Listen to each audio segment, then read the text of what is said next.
Absolutely, they are going to be throwing the Vertigo pick in there. Very interesting move from them. We'll see if it pays off. And on the T side, Endpoint will be going straight towards that A-bomb site and slowing things down a little bit here in case there were some CT players just poking and prodding, looking for that information. But instead, it's more of a retake setup here on the A-bomb side, playing more defensive positions so that they can fall back. They can hold on to those retake spots for those B players to rotate into as this attack comes into A. Just kind of slowly gathering up on the ramp and starting to get into the scaffolding as well as sidewalk. Looking to split this A-bomb site here. Split is going to be in that boost position, but will be smoked off from having any real looks at these Ts as they come into the site, just kind of methodically working themselves in. They will go ahead and start that bomb plant. There is no contest, no damage even exchanged, Dan, as that bomb gets planted. You don't see that too often, but can they actually hold off the retake? Well, that's not a good start. Thomas with the headshot onto Flit will make things a little bit difficult as forZe now looking to push their way forward. Every player's rotated through. Now they're just trying to gain some ground here, but Thomas is doing a good job in holding them off, all by himself, in fact. Thomas, so much damage here. Mighty Max getting in on the action as well, and Thomas will finish things off. And indeed, not really much of a contest there. forZe trying to play that retake setup, but it felt like they didn't actually have a retake kind of planned. You know, once that bomb was planted, okay, cool. But what's next? What's the next move? And they just got bogged down. It was kind of like, it was one of those things where on retakes, A, you want to be able to have the utility to make the retake work, but you're not really going to have enough this round. And then 2, you really want like multiple routes that you're attacking with at the same time, especially on a 5-on-5. But it was really all kind of funneled in one direction, which is kind of one of the pitfalls, I think, of Vertigo's A site. Unless you're flanking, there really is no other way. Like, especially with now that the elevator room is closed off from the sidewalk area, you pretty much can only go one direction. And a couple of smokes or nades or just people focused in on that angle is going to make it very hard for you to find space to actually get back into it.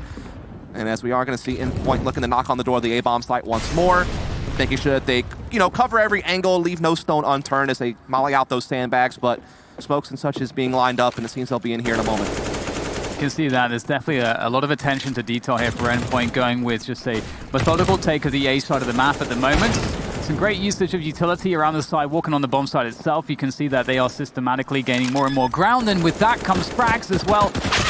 Peppering with the CZ, not really going to find all that much, and so it's now just Flit left, looking to see if he can find a way to save what he has. It's very little, but it would be nice to carry it into the next round. They will not be buying in that next round, and he can't even keep hold of the CZ. Very sad indeed. But not sad for Endpoint. They're off to a great start, all according to plan. Yeah, certainly. I mean, this was a risky pick for Endpoint, you had to feel. It's a map that they actually do not play that often outside of Nuke, which is kind of the maps they typically ban a lot.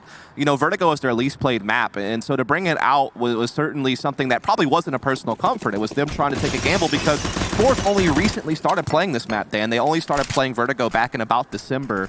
Before that, it was kind of a map they really avoided. It is their least played map for sure, but they did have a recent win against what is now Virtus Pro, formerly Avangard. They also had a couple of losses to some smaller name teams, so I think that maybe Endpoint thought this was their best chance to pull an upset. And so far, so good, and this round should be an easier one for them as there's not much on the board for forZe, and Robin's already found an entry towards the A site.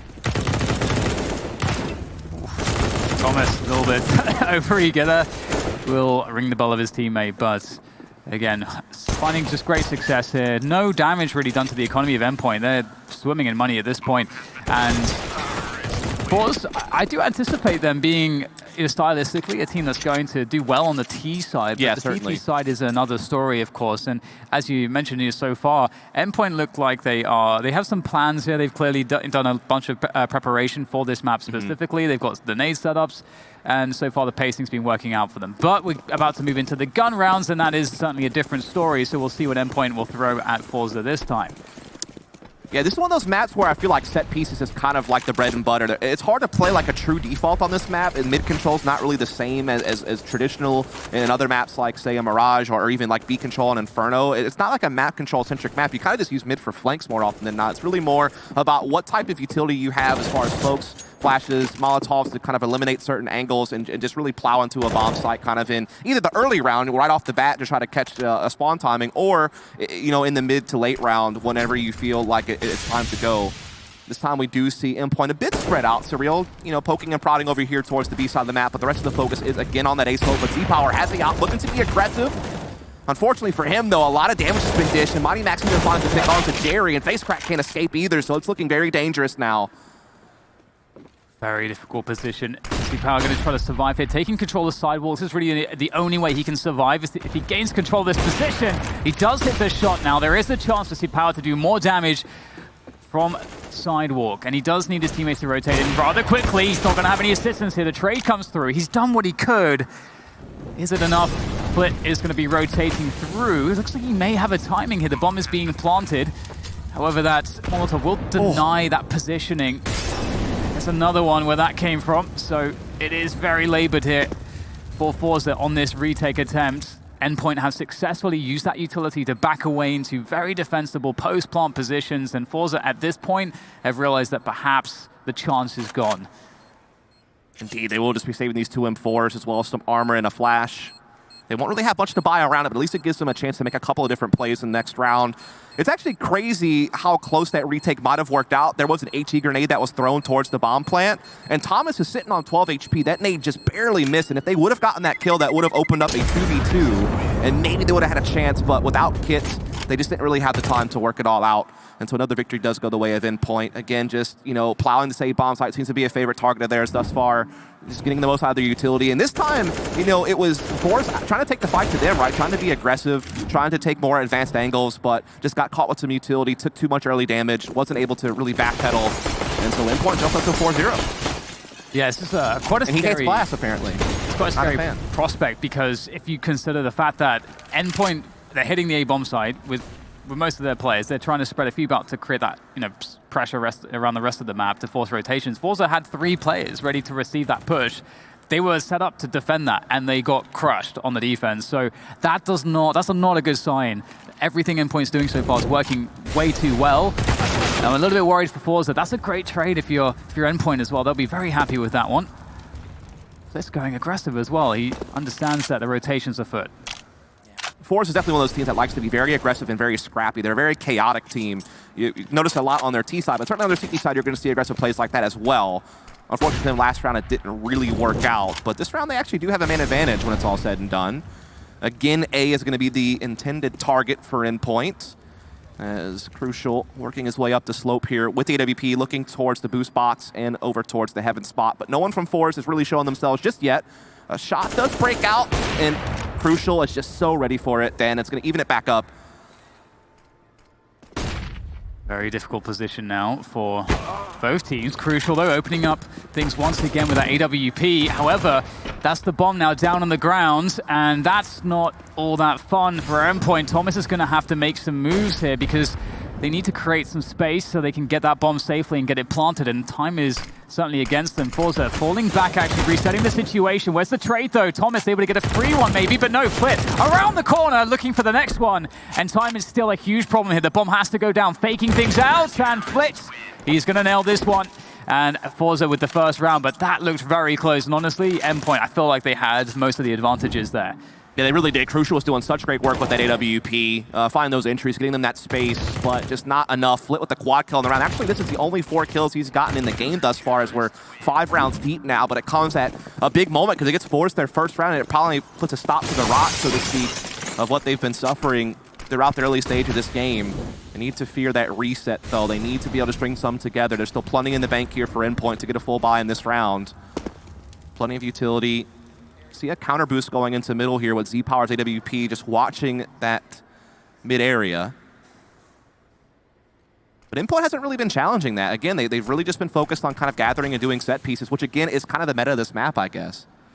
Yeah, it's one of the reasons perhaps why they picked it too, because even if the opponents know where you're going, the set pieces can be so strong still, so it does definitely take out some of the complexities out of the game plan. It kind of eliminates like the more complex mid-round decision-making you kind of have to make in other maps, which can help a newer team for sure. If you just know what plays you want to run, then it's a lot easier than coordinating things and reacting. He might oh yeah, he was fancying his chances there. I think there must have been a tiny gap there for Thomas to see his feet from under the smoke. And that's not going to be all too fun for forZe, because they will be aware of what's going on now, but they aren't super confident to go for the full rotation just yet. However, once more, Endpoint focusing, bearing down on this A-bomb site. It looks like it should go quite successfully. They have all 5 players present there now, and they're just getting kills for free at this point. Bomb planted. It feels like this round is just forfeit forZe not really having a say in this round whatsoever. Once again, Endpoint dictating the pace, and they're just happily moving through towards an A bomb site. And the one time forZe did try to take control of the A ramp early on, which is one way that teams do deal with this, it failed demonstrably. Right. So this is not a good sign. They don't really have answers just yet, but maybe they can figure something out. Yeah, we'll have to see. Again, it's one of those things where it's a little bit harder to do. I mean, Astralis really kind of made it famous to play aggressive on the sandbags area and really kind of control the pace at A-ramp and deny T's that space.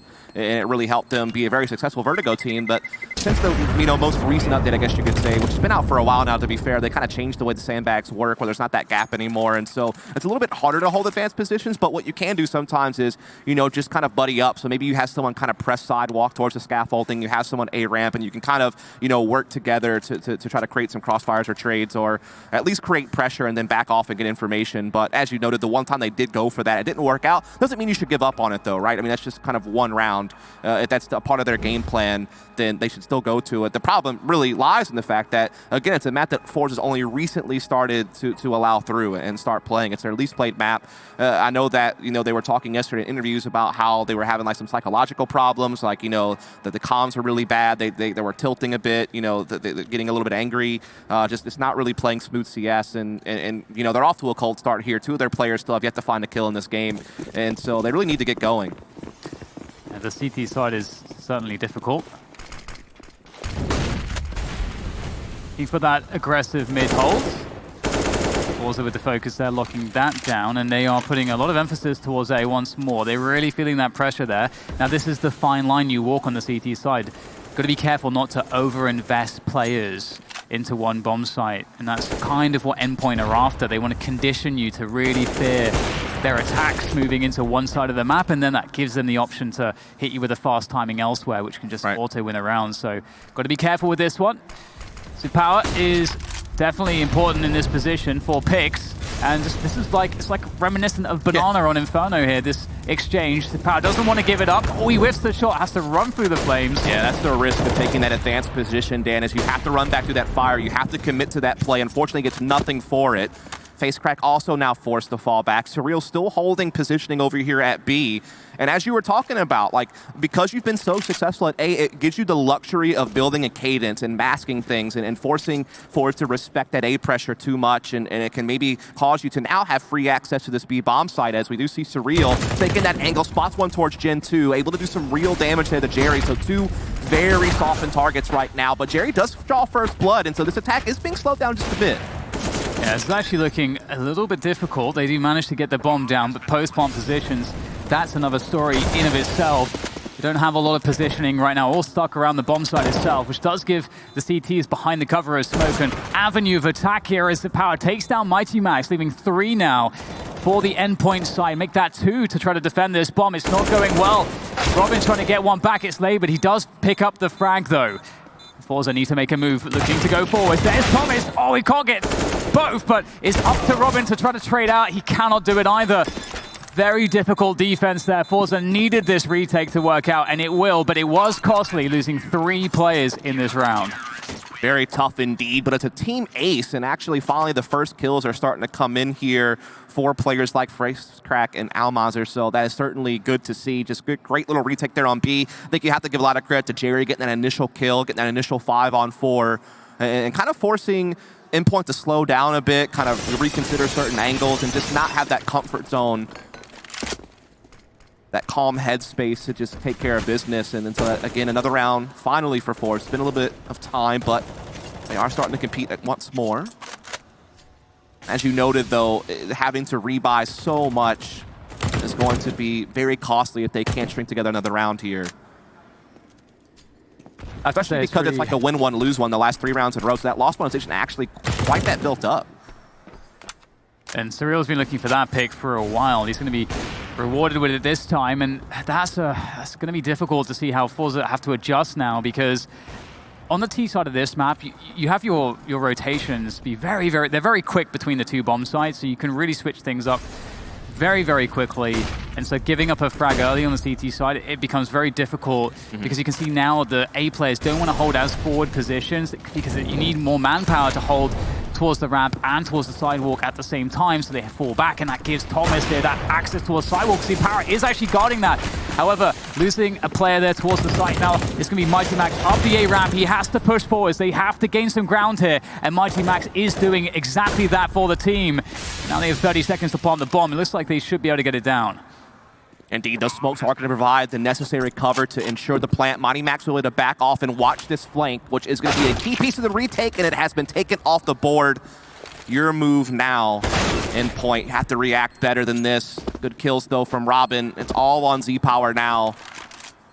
Backing away with AWP, all he can really do is save now. Again, it's so hard to retake this particular bomb site. And it's even harder whenever one of those routes is denied to you right away. Before they could even really kind of start coordinating how they wanted to approach that, their flank was already off the board. So really tough look there from forZe. The resets coming in. Their economy is just absolutely ravished, and we see Endpoint continue to build a big lead here.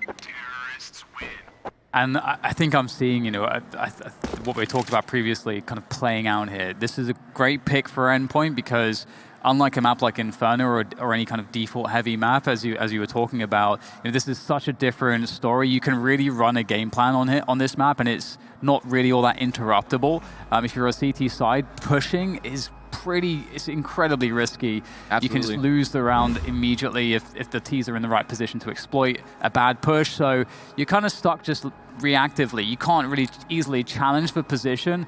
So maybe you get a little bit of space towards middle, towards the sandbags, and maybe you get A ramp control at the beginning of the round. But that's kind of all you really can get reasonably as the CTs. It's tough because I feel like controlling mid as a CT, all that does is stop you from getting flanked. It doesn't really give you anything that's actually quite that useful. I guess it could set up a flanking option on A slope, but it's one of those things where you can't ever feel comfortable going for that because people typically are gathered there for ages, and so they're probably going to catch you unless you slip it in kind of late for a retake more than actually gaining map control. This is not a map control map. It doesn't even feel like CS in some ways. It feels like you're just running strats every single round instead of actually having an overall strategy and making mid-round decisions and taking control and kind of, you know, having these different protocols set up for each thing that you have to react to.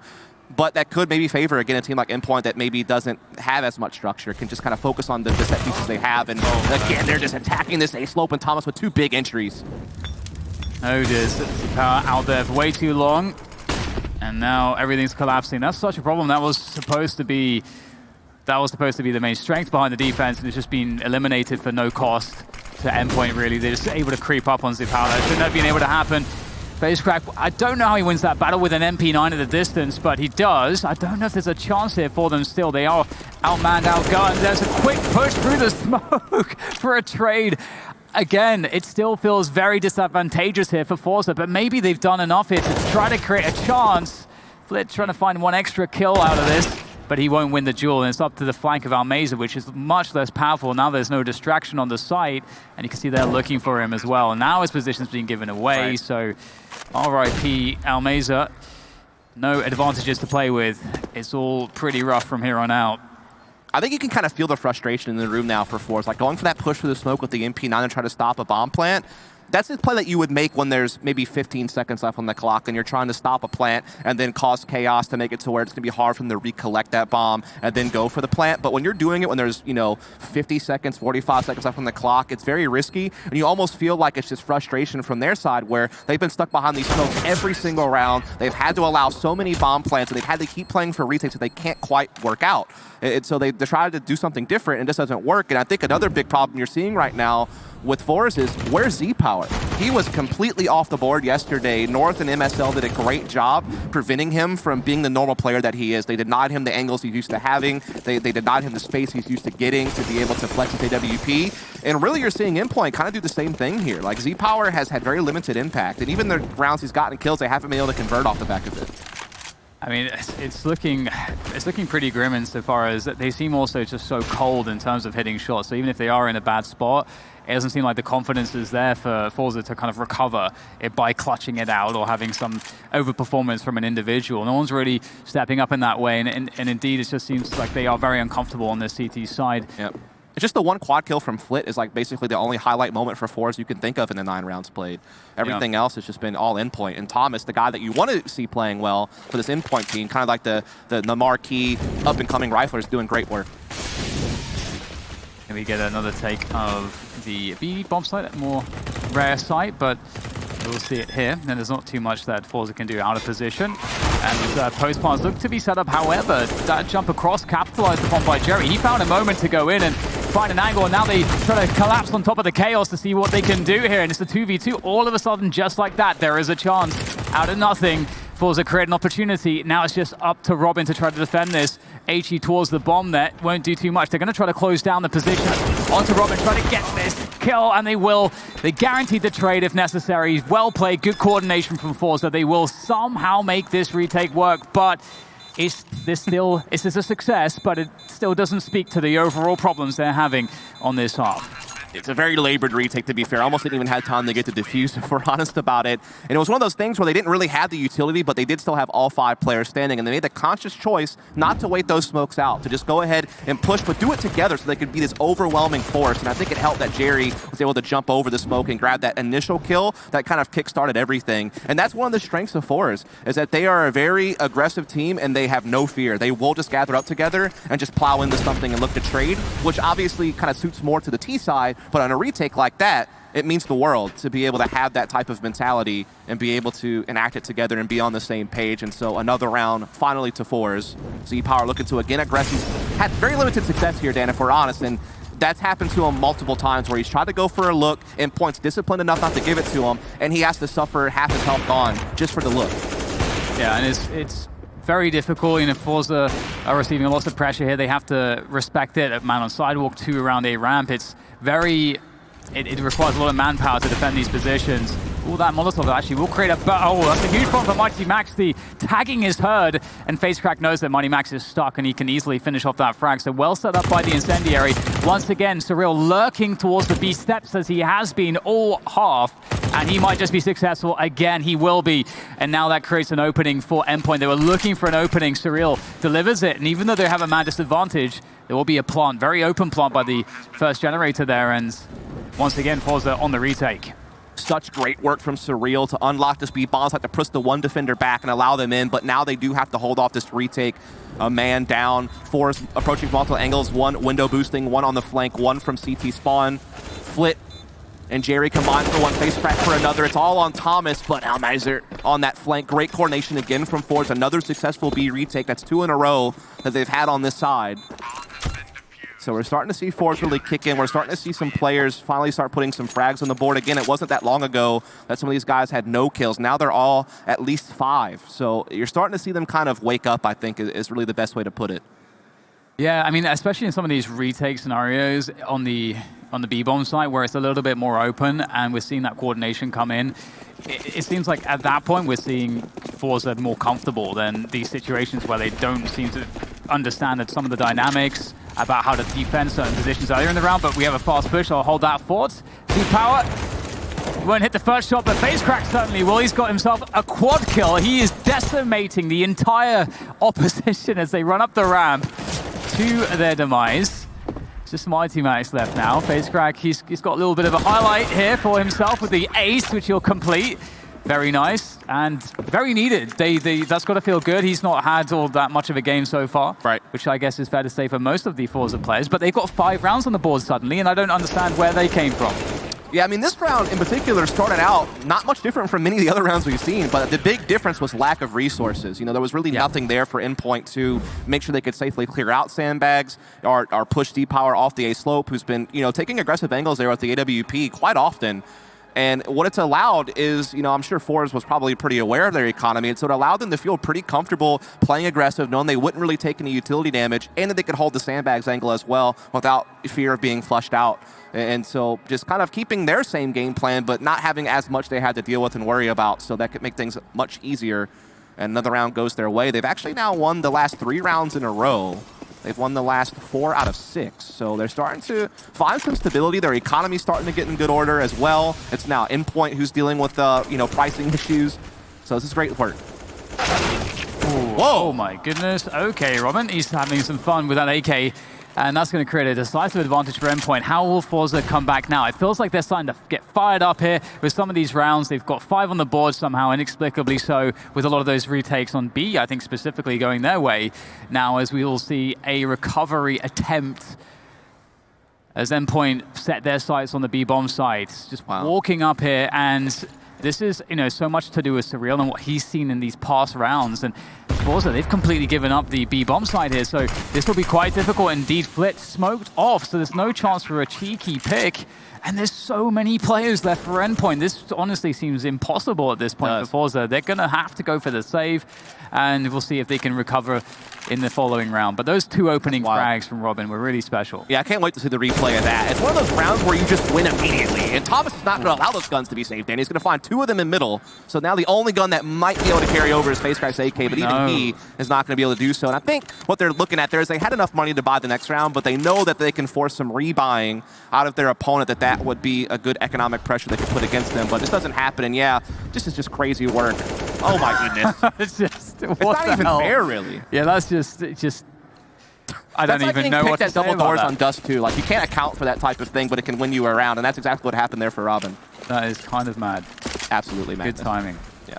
Yeah, and for them to lose all those weapons really sucks as well. Obviously, as you mentioned, there is the money to rebuy, but they had AKs and so on. It's just not a good look. Either way, still see what they can do here towards a Ramsey Power, as you mentioned before, not having the most success in this position. Needs to find something better in this round, and once again doing as he's been doing every round, and the Molotov comes through as it has been pretty much every round. So the flow is being maintained. FaZeCrack trying to hold on to the sidewalk with the quick peek for info, and Endpoint systematically clearing this, and they have just been generally successful at doing this. I feel like Z-Power must be internally screaming, please peek me.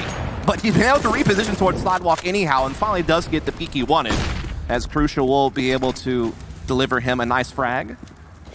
So 5-on-4 here for forZe. FaZeCrack repositioning at the sandbags. I don't know if this has been mollied out yet. There are still 2 mollies on the board for Endpoint to use, which could push FaZeCrack out of position, but there's also the chance that they don't, and FaZeCrack can pull the wool over their eyes and get a surprising kill. But we are seeing Endpoint just kind of taking their time. It hasn't come into effect just yet, but it feels like it is going to be coming soon. Actually, it's just Z-Power with AWP from behind that takes care of it. What a rotation as well from Endpoint. They were just using that time, that push there from Thomas to try to just create some more delay for the rotation. Now Mesa will get a very quick kill. That's so important, and that might make all the difference. Indeed it will. And that's everybody going down now for Endpoint. So forZe, they actually managed to save the round there. I wasn't so sure because Endpoint actually picked a really good time to kind of fake out with the rotation, especially as you were talking about before, relying on the fact that they've conditioned forZe to be very afraid of these attacks into the A-bomb site. There's so much success there. Wow. And they were so well set up for that fake and didn't work out. Well played to forZe. It's like one of the only times Endpoint has not mollied out sandbags on their A approach, and it cost them what would have been a free frag, and now Allies are playing up close and aggressive at middle. No one ready for that. That's actually the first time Endpoint's really taken into mid with heavy numbers, and it's one of the few times the CT's actually pushed aggressively on that position, so it is really unfortunate timing, essentially, for Endpoint, but it means the world for forZe as they're looking to finish off this half, and what a comeback in the half it is. They've won the last 5 out of 6 rounds to keep this one as close as it can get. But so far working out fairly well. I'm surprised forZe have 7 rounds. Honestly, given how much of the struggle it was in that first half, they're going to be extremely pleased with that.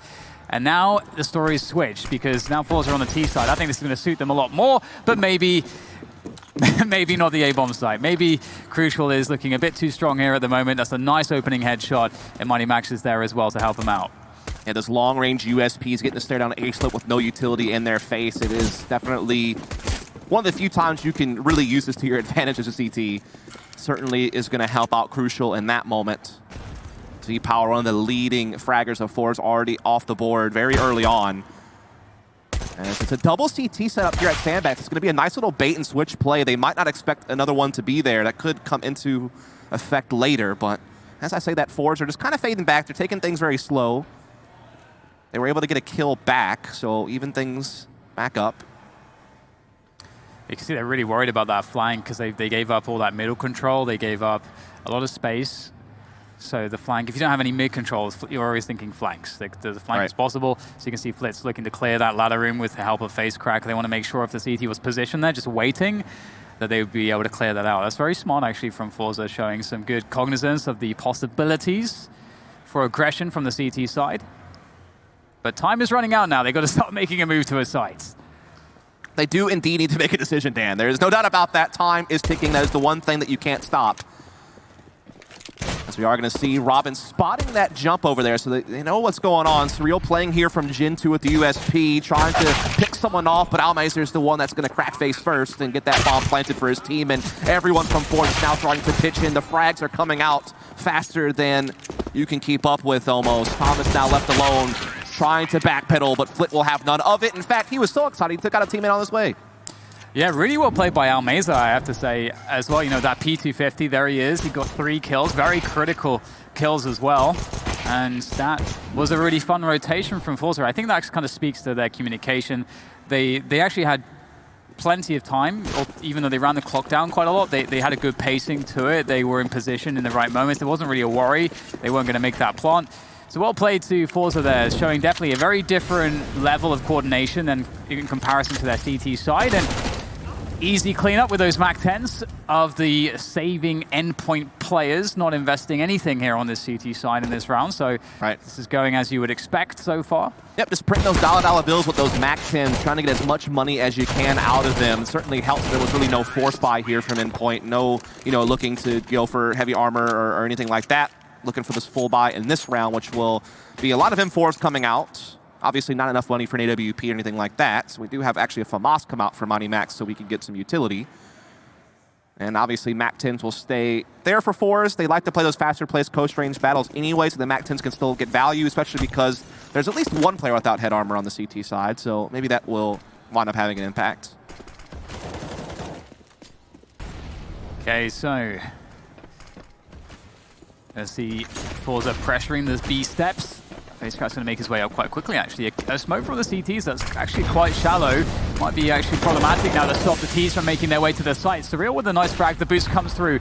This is a very common boost these days. A lot of teams expect this, and it will be spotted out. Got to be really careful. Can't really fight back from behind that smoke. Robin able to defend just for a moment, and the bomb not yet planted, and the Ts are running out of players, so maybe a bit over-eager with the aggression before the bomb's been planted. Re-smoke there to create some space for Flit to defend and support this bomb plant, but this is looking awkward, and no one's really covering that flank from middle. This is looking quite scary for forZe at the moment. As Flit tries to find himself one, and he will find just that. Robin goes down, Crucial making his presence though from the back, and Almeister's there ready to deal with that. As Mighty Max is forced through, and he's going to find himself one. Where's the trade? Oh, Mighty Max! He is ready for the ting.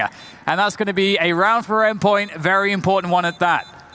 Wow, that was just a chaotic round, which is a word you're going to use often when you think of a forZe T side. Again, they're very scrappy, they're very fast-paced, they commit pretty early, they don't really have indecisiveness in their nature, they pretty much just are gung-ho and go for it, but that was so back and forth, so much of a slugfest, and it really just came down to Mighty Max making a crazy individual play in the 1v2 at the very end, but it was pretty much even and neck up until that point. Speaking of neck and neck, we're tied 9-9. This has become an incredibly close game. We had several rounds go back and forth in the first half, and you're starting to see that take place now here in the start of this one.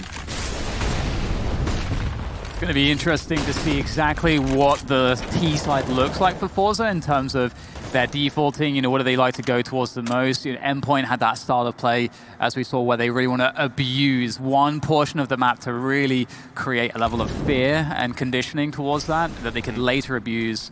And forZe may have a different style here, and they're all trying to take over this A-ramp position. The quick push around Sidewall doesn't really favor them, but the trades are going their way.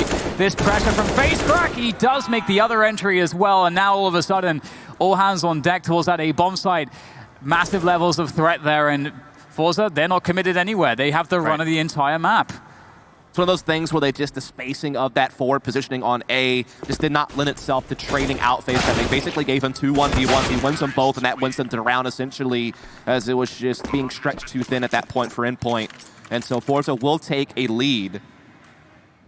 I think this might be their first lead of the game. Yeah, I believe you are correct. And what's scary here to me is the fact that, again, on that CT side, it looked like everyone was very uncomfortable for forZe, and we weren't really seeing those individuals come through. And now on the T side, you can see that they are confident to take these open aim battles, and in theory, individually, they should be superior to Endpoint. And see an anti-eco here, Flit with the spray down. He's actually got himself 4. That's not bad at all. And Crucial will try to hold on to the FAMAS, but yeah, the point stands. It feels like now forZe are going to take over the individual game, and that's what worries me for Endpoint's prospects on Vertigo. Yeah, it's one of those things where, forZe has a nice system in place. You got Z-Power, who can be this aggressive, flashy AWP. You have Almiser, who can really create openings and create that space for Flit to be that trade fragger to come in.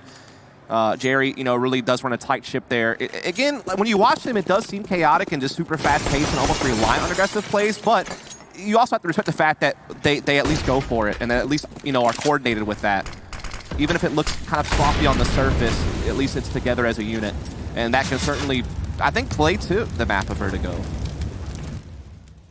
I definitely agree. I think that, fast trade-based style can really work out effectively.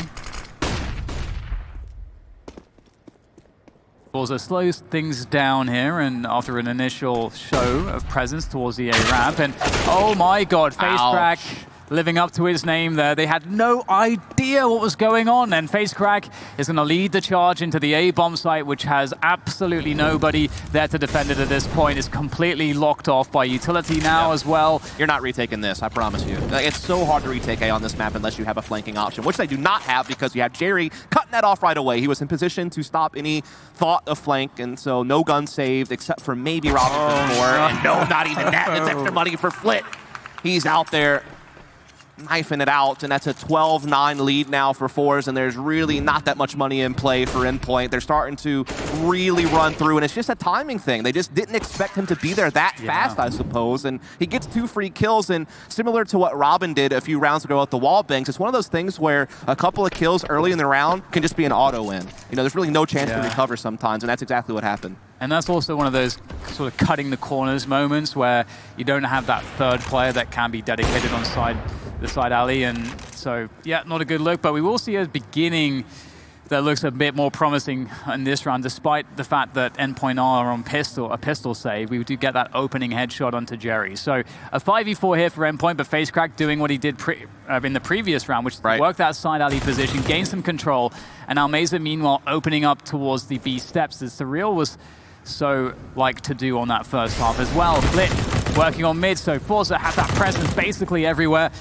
and they will take over that B bomb site. The bomb is yet to be committed though, but there may be no players left sooner than later for Endpoint. All right, this is spread pick style from forZe. They've gotten picks basically every area of the map, mid and each site, but now Flit is actually taking care of it. Max will pick up the SG, so maybe that will actually come into play at some point, but Almazer catching a rotation already over towards B. FaceCrack now stabbing in through mid himself is going to find Max, so no SG is going to be potentially saved from Endpoint, and it will shuffle its way back over to forZe's side. FaceCrack could go pick it up and pass it to a teammate if he so chooses. Meanwhile, Crucial is looking to hang around here with the pistol, but is going to be sniffed out. So 13-9 for forZe, and Endpoint, despite the fact that they were in control of this game for a lot of the first half, now, when it matters most, when you're sprinting for the finish line, forZe is a step ahead. And they really only have one more true shot at this, you feel like. This full buy is like the best buy they're going to have for the rest of the game if they can't start connecting rounds together. So this is really their last hope, it feels. Yeah, I completely agree. As you can see that forZe, I think they're feeling it too. They're really feeling like, all right, this is how we're overtaking now. Yeah, sure, we had some of those struggles, but now there's just too much freedom. They have so many ways to show that they're better than Endpoint, and it's really coming through in the gameplay at the moment as Robin is trying to defend mid up. There's not really too much there except just Flit, who is looking after that flanking position as we discussed previously. And of course the 3-man setup towards the A bomb side as well is pretty key. Endpoint have to respect that they need to do that. Yeah, that pressure at least keeps Robin having to focus on middle, which opens up a little bit of vulnerabilities on the bomb sites themselves. You can see it now as forZe are starting to approach onto this A site. Crucial is here with AWP. Thomas is pushed by a walk. He might catch a Tommy. A great flash comes in, though, and that's going to allow the forZe members to take over this area. Crucial will now try to re-aggress his position, try to catch them off guard. He does find one, but can he multi-frag? Unfortunately not. The spacing was too tight. Flit was there to respond appropriately. Now they have a 3-on-2 post plant in front of them. Just, as you say, great spacing to just deny any opportunity for Crucial to have a moment. Oh, hello, Surreal and Robin finding moments of their own. Now down to Jerry on the clutch, 1 versus 2 as he looks from the A-ramp to trying to find the frag. The trade isn't quite there, but Surreal will get it in the end. And the defuse will come through in plenty of time. And Endpoint cling on by their fingernails to the edge of the cliff at the moment. It's not all lost just yet. There is still a hope, a chance. It's tough, man. It looked like forZe had that one under their control. They were doing so well to clear that first player off of the sidewalk area. They traded Crucial efficiently, who re-aggressed that position. I think that was a 3-on-2 post play, if I'm not mistaken, but just could not. Just a couple of quick boosts over the smokes, maybe a little bit faster than forZe were anticipating is going to cost them the round. And so Endpoint are right back in the race now. That was a very important round to win. Unfortunately, look at what it's done. They did have to rebuy several of their players, and to get utility, they had to go with SMGs. Look at this stack here as well. FaceCrack is happy to see it. More fragging opportunities for him. He will get traded out after the first kill, but again, when the CTs go down a player early, and it's an even trade like that, it always favors the Ts who have the freedom to maneuver and attack wherever they want on the map. As Crucial turns his attention towards middle, everything's up for question at this point. Now forZe have slowed things down. They're effectively resetting the situation, and Endpoint don't really know exactly what's going on. And you can see this is a great info position. Ooh, too much information for C-Power though. The one thing forZe is doing in these rounds is they actually are pressuring mid, kind of in the mid round, and it is forcing Endpoint to respect that, and it lightens their defense up on the sites itself. forZe almost used that to their advantage in the previous round, just happened to lose in an advantageous post plant. Will that happen again, though? I don't think that's a reliable way to keep winning if you're Endpoint. You have to figure out ways to actually stop the brunt of forZe's attack. This time around, they do have a 4-on-3, though, and Thomas is actually creeping around, might even get behind these Ts, and D catches Almazer way off guard, leaving just Jerry and Flit left to try to salvage this round, but Endpoint are right on their heels at this point, looking to try to tie this thing up here very shortly. Timing just missed there, but still very much in control as Endpoint. This is a difficult spot for Flit. He needs that flashbang to work some magic here. Trying to peek forwards, he can't. I mean, it's kind of rough because he doesn't know where the CTs are. He could be getting flanked from CT. That's what he's worried about. But Jerry is actually using this time, this distraction, to try to creep up. 10 seconds for the plant. Gets the quick headshot. Has to go for the plant straight away. Jerry, the 1v4 clutch. He's on for it now. One player quickly there to position to try to punish him. But Jerry, he survives the test. And now he can reset once again. Retreating back to the A ramp here. 2 players moving forwards here to try to find out where Jerry's playing from. He can only be playing from so many positions. There's not too many places to go. From the side alley he comes, and Robin's ready for it, and that will be the save. But man, Jerry, we've seen him do some crazy stuff. There was a real danger there. Gotta respect the hustle that Jerry was putting in right there. Definitely made something out of that, as you noted, kind of using all the distraction going on at middle to slip his way into the site, get a couple of kills, get that bomb plan, at least get them a little bit more economic power at the very least. But just couldn't quite finish off the clutch. That would have been certainly something magical if he had been. You feel like that would have maybe just ended Endpoint, right? Yeah, that would have ended the map, I think. I agree. Yeah. Especially with that money how it is. Just going down to the wire now. It seems like forZe have lost some traction, lost some speed. FaceCrack, he's looking... I mean, he wants to get these entry frags. He has been hungry for these entries, and he's mostly been getting them as he looks to find one there through the top. He can't quite connect the final bullets. Get that kill, and Money Max using that smoke as it dissipates to find the advantage in the duel. But it's a 4v5, so still plenty of time here for forZe to work the rest of the map to see if they can get another opening. Again, this mid-pressure that Robin is now forced to respect is giving forZe some options here to split this B bomb site. There's only one defender actually on the site. Now Robin finally will meet up with Surreal here. Oh, that's a big miss. That could have flushed Surreal out of position. And that's going to force forZe to have to work a bit harder to crack open this site. They now have more angles they must clear with brute force alone. They're being halted as well at this initial choke point. Surreal doing a great job buying time, staying safe, staying alive, but it doesn't last long enough as Jerry eventually sits them out, and now Flit. That mid-pressure is coming into fruition. Not only is it causing CT to respect it, but now it's also getting them kills and getting them really, really important map control. This is so desperate here for Robin, just trying to find some way in, but there was no way in. The smoke's really not working out for the CTs there. You figured that maybe Surreal would be this key player at the back of the bomb site. The Molotov had missed. He was in this very difficult to deal with position. They didn't have another Molotov for it. He smokes to try to get out of the position and create more pressure, more delay, but it ends up backfiring, and then that's when things started to go very sour very quickly. And Endpoint, perhaps only now with one good opportunity to try to get back into this one, and the buy does not look good. All their eggs are in this basket. They didn't really have much of a choice. They bought what they can, and includes a couple of SMGs, 3 to be exact, 1 M4, and actually Surreal's just on the Deagle, just to be able to get some pieces of utility and make sure he gets that head armor. Face Crack has been a real nuisance on this A ramp. There's no denying that. He's looking to do that again. The timing, though, is going to be kind of against him, but never mind. He had a teammate behind that kind of caught them and allowed him to have that freedom to find those 2 kills, but still a 3-on-3 in the end. But again, that mid pressure, it's actually come again into play. Flit has been a real problem.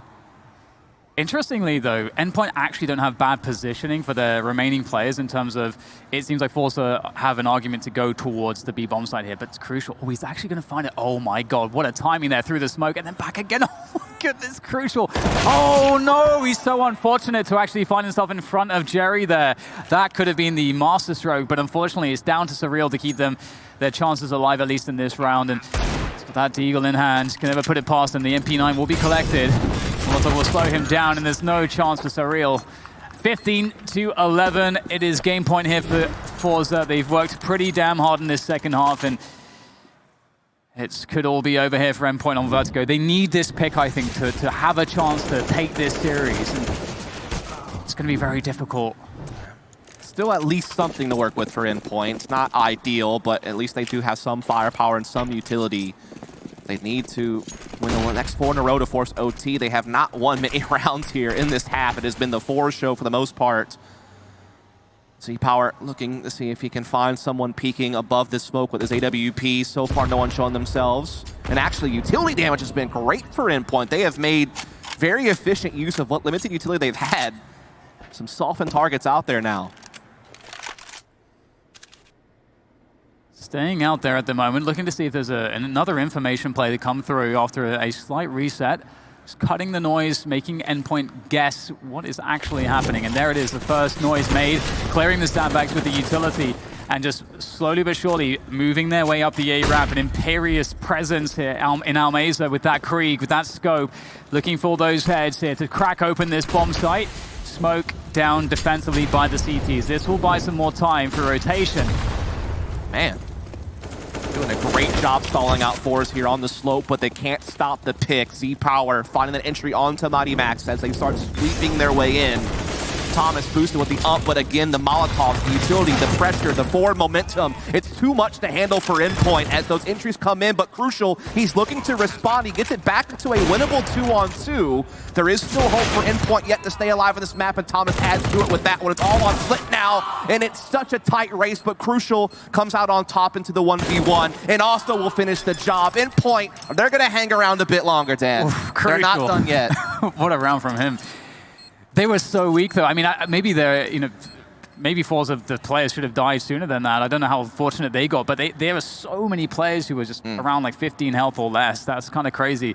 Yeah. Crucial able to capitalize fully for the quad kill and keep his team in this one. Endpoint still holding on for now. It just seems like such a desperate story, but you know what? Maybe they'll be able to do it because they're getting close to being able to tie things up to move this to overtime. Just a few more rounds. Can they pull it out of the bag here? It seems like it always comes down to the clutches at this point. Wow. That's crazy that Crucial pulled that off. With the FAMAS, no less. 4 kills, a clutch, the 1v2 in the end. It was looking like it was over. I mean, when Almazer got those 2 picks up close on the site and they started getting the bomb down and they had pushed Thomas off boost and they're securing the plant, you're thinking, man, okay, this is the end. But Crucial wasn't done yet. Crucial having a really good game. 21 kills to his name, tied up with Thomas. Those are kind of the 2 names that more often than not, I feel like kind of leap off the page for Endpoint. They're 2 guys that have, done some stuff. Like I remember Surreal, obviously, or excuse me, Crucial had played like briefly in NA with Splice and a couple of other international, like smaller teams, and it usually put up pretty good numbers. And then Thomas, again, was on that no chance team that turned into Godsent and had some notoriety from some smaller online tournaments and playing at the European minor and things of that nature. And so good to see them pitching in, pulling their weight and keeping this game close, keeping themselves in the race. Still, though, they have to be flawless to force an overtime. Indeed. It's going to be a difficult one. It feels as though kind of similar story to the first half where forZe weren't able to really solve the T side of their opposition, what Endpoint were doing on the T side. It seems like there's a similar position now for the Endpoint team. It's difficult for them on the CT side to really hold on to the A ramp and to kind of take wins there. They've at best sort of just been slowing it down, but when they try to take the engagements there, it seems most of the time to go poorly for them. It seems inconsistent at best.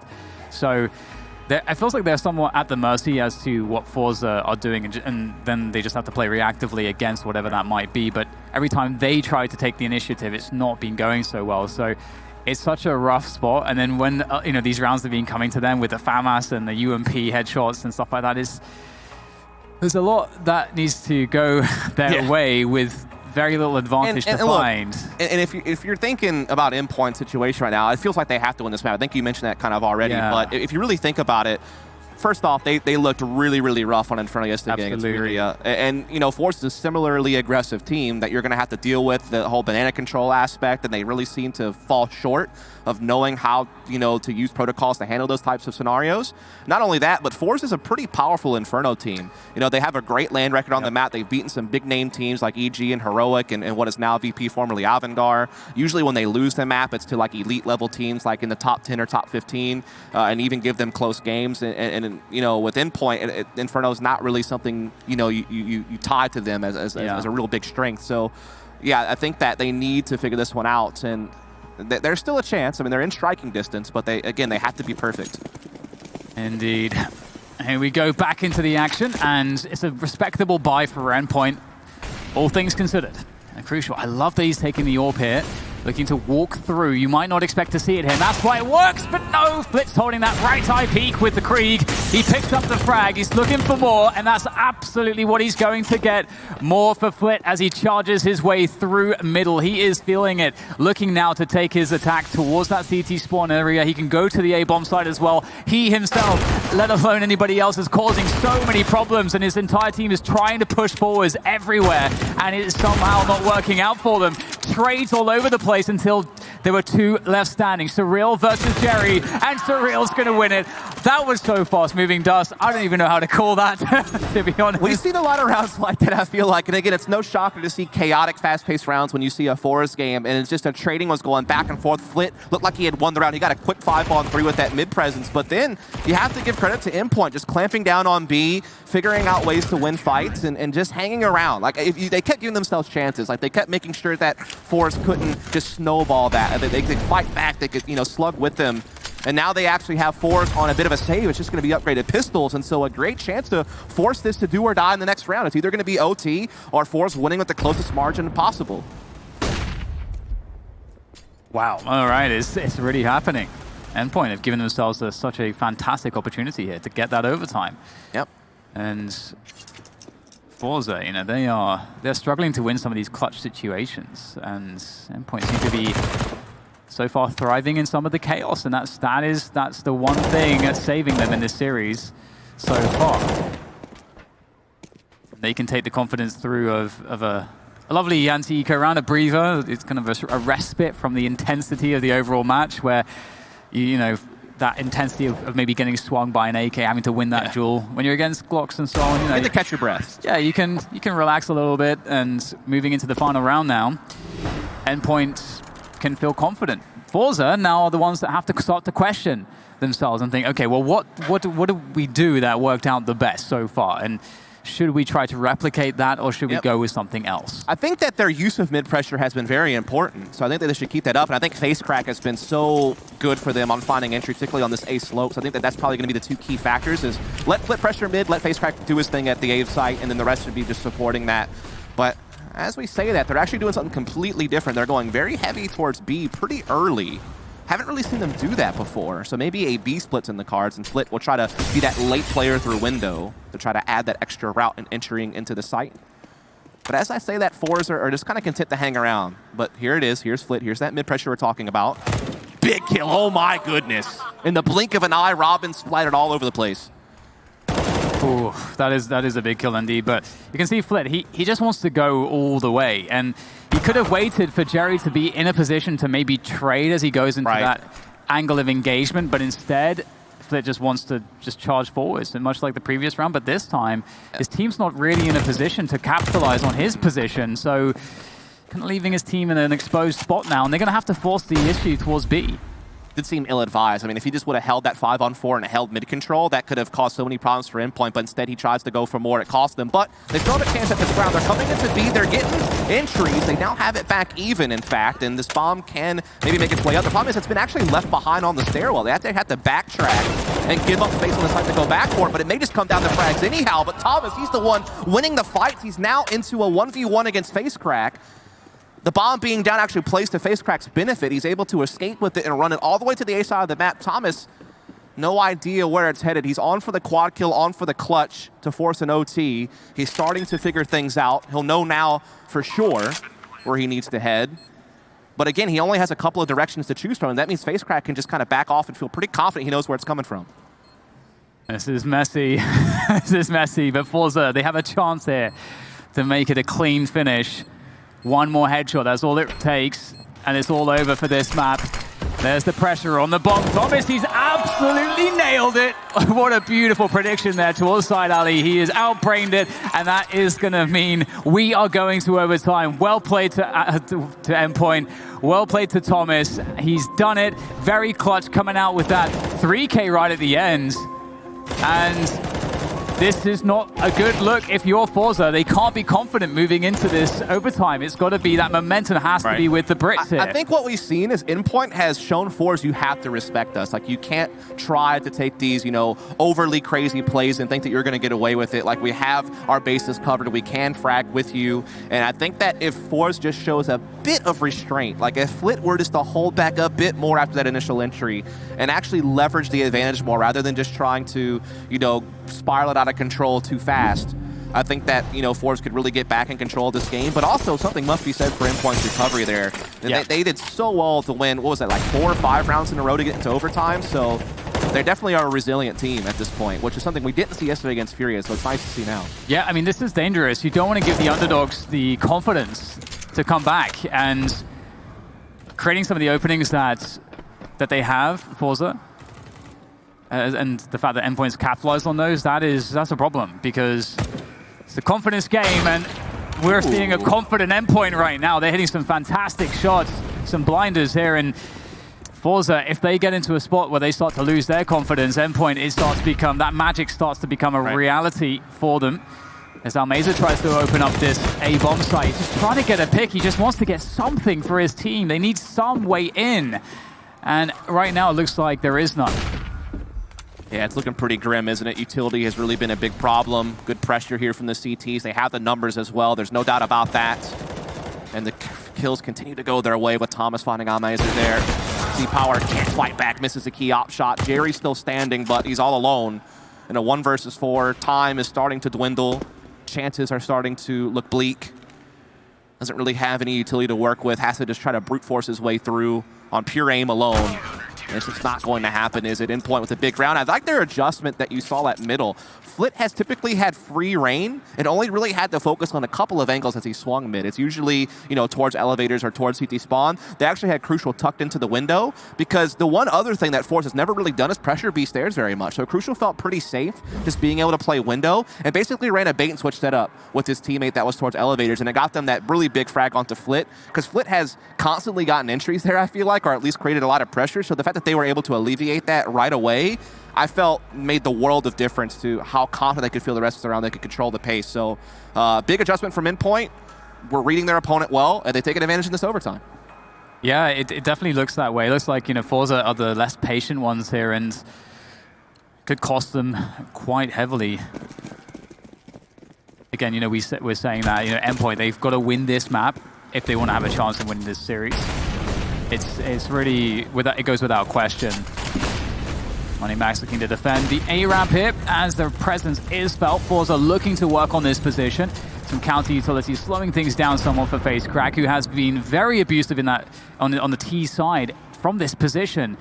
Smoke does need to go away before he can feel confident to go for a peek. There's 2 CTs in mid here, which does leave the sights a little bit more open. Jerry will take down one. Oh, the flick hits the legs of Flit, and Crucial pulls out the pistol, trying to escape here. Oh, he doesn't quite know when to throw that nade, but eventually it will go out, and he will be okay to fall back. 44 with a minute to go, and the mid pressure continues with Almeza and Flit. That is wild that Crucial's still alive after all that. The boost goes up, but Thomas has read that script. He's ready for it. Flit off the board, a big piece that forZe usually have is no longer in play, and it continues on. Thomas has been a multi-frag legend this map, it feels like. Just continues it. Now the 4-on-2, looking to find 17. FaZe trying to deny it. He's gotten into A. He's blocking off the main retake routes to try to ensure this bomb plant at the very least. Even looking for more. He's pushing all the way up with this fire. He's going to catch this completely off guard. And all of a sudden, there's a chance for forZe to take this one away. Yeah, this would be such a huge recovery. My goodness, the advantages for Endpoint, so many in this round. And now it's not looking too good. Robin in the clutch situation. But FaZe just says, nope, 4K for me. Thank you very much. And the round will go to forZe. That's a very big one for them to pick up because honestly, it was starting to look a little bit hopeless. Endpoint starting to play really well. It's just like in overtime is when, you know, unexpected things start happening. Like people start doing things they weren't doing before. It's the adjustment game. It's the mental gymnastics you have to kind of go through. And that's the first time we've really seen someone press into heaven as a T and really go for that extra space. And it definitely caught Endpoint off guard. It cost them the round. It's those little micro adjustments, those little mind games. Oh my god! Oh no! FaZe that is ridiculous! That doesn't make any sense. But for some reason, FaZe is just going to completely annihilate the enemy team. That is insane. I don't get it. That happens so see fast. That every day. That is ridiculous. Even in slow motion, I bet it looks fast. Oh my god, this guy is unreal. Oh my. I bet you if we watched that in slow motion, it would still look unreal. Like it would still look godly fast. Because, man, oh man. That is just an unreal feel for the game. He just, in his head, he just is acting just intuitively there. He has no idea what the hell just happened. I mean, the first two, at least there was some reasonableness to it. You know, the transfer from one to the other. But that third kill just it's a bit egregious, wasn't it? It gives you that lower gut pain that you really only get a couple of different ways if you're a human male. And that's one of them. Just takes the win right out of you. Wow.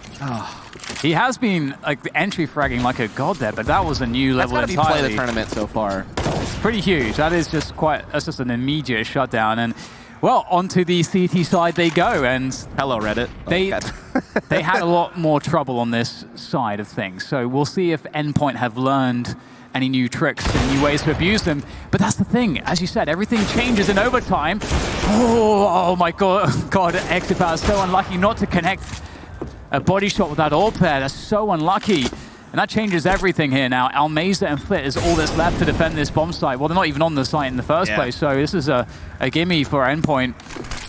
It does seem that way, doesn't it? But we've seen crazy things already. So what about Almeza and Flit? Are they going to have something in store for us to keep this one crazy?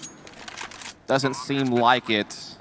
They are well out of range of really going for this, but with it being MR3 16K, you have a lot of reserve cash. You don't get punished as much for big buys, and so they could maybe still take a look at this, see if they can't pull off something wacky, but nothing really envisioned just yet.